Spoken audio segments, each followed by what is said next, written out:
પટેલે એક મહત્વનો નિર્ણય લીધો છે। રાજ્યની તમામ સરકારી બિલ્ડિંગની માહિતી એકત્રિત કરવાના આદેશ આપવામાં આવ્યા છે। પંચાયત હોય કે સરકાર કે પછી નિગમ હસ્તે રહેલી તમામ બિલ્ડિંગ અંગે માહિતી એકઠી કરવાના આદેશ આપ્યા છે। તો બિન ઉપયોગી ઇમારતોનો ઉપયોગ કરવા માટે આ રિપોર્ટ માંગવામાં આવ્યો છે। તૈયાર બિલ્ડિંગ કોના હસ્તકનું અને ક્યારે બન્યું તે અંગે પણ રિપોર્ટ માંગ્યો છે। રિપોર્ટ મળ્યા બાદ બિન ઉપયોગી ઇમારતના ઉપયોગમાં તેને લેવામાં આવશે તેવો નિર્ણય છે। શાળા કે આરોગ્ય કેન્દ્ર માટે ખાલી પડેલી સરકારી ઇમારતોનો ઉપયોગ કરવામાં આવશે। Political editor Kinjal Mishra phone line પર છે। કિંજલ, બિન ઉપયોગી ઇમારતો માટે થઈને આ રિપોર્ટ માંગવામાં આવ્યો છે। આખરે કયા ઉપયોગમાં ઇમારતો લેવાશે અને શું રિપોર્ટ માંગવામાં આવ્યો?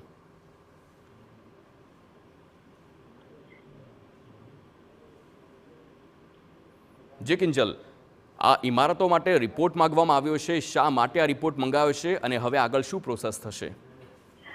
देखो, खास કરીને રાજ્ય સરકારની અનેક જે બિલ્ડિંગો હોય છે તેને જે તે સમયે એક ચોક્કસ વિભાગ માટે બનાવવામાં આવી હોય છે, પરંતુ ઘણી વખત એવું જોવા મળતું હોય છે કે સરકારી ઇમારતો હોય છે તેનો ઉપયોગ નથી થતો હોતો, અથવા તો જે વિભાગ માટે એ બિલ્ડિંગ તૈયાર કરાઈ હોય છે તે વિભાગની જે ઓફિસ છે તે અન્ય કહી શકાય કે જગ્યા ઉપર શિફ્ટ કરાતી હોય છે। તો તેના કારણે રાજ્યની અંદર અનેક એવી બિલ્ડિંગો છે, સરકારી ઇમારતો છે કે જે બિન ઉપયોગ નથી થઈ રહ્યો અને ધીરે ધીરે જર્જરિત અવસ્થામાં આવી હોય છે। તો આ પ્રકારની જે સરકારી ઇમારતો છે તેનો યોગ્ય ઉપયોગ થઈ શકે, અલગ અલગ વિભાગોમાં યુટિલાઇઝ થઈ શકે, અને તે હેતુથી આ જે નિર્ણય છે તે લેવામાં આવ્યો છે। મુખ્યપ્રધાન દ્વારા આજે જે કેબિનેટ બેઠક કરવામાં આવી હતી તેમાં જે તમામ સરકારની જે આખા રાજ્યની અંદર જે સરકારી બિલ્ડિંગો છે તેની માહિતી છે તે એકત્રિત કરવાનો જે નિર્દેશ છે તે કર્યો છે। ખાસ કરીને પંચાયત, સહકાર કે નિગમ, આ ત્રણેય જે હસ્તગત જેટલી પણ બિલ્ડિંગો છે અને તે ઉપયોગમાં નથી, ખાલી બિલ્ડિંગો છે,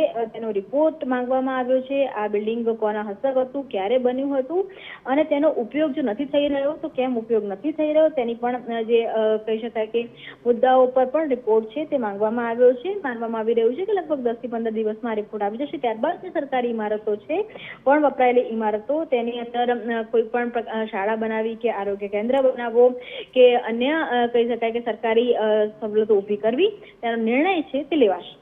આભાર કિંજલ, સમગ્ર માહિતી બદલ।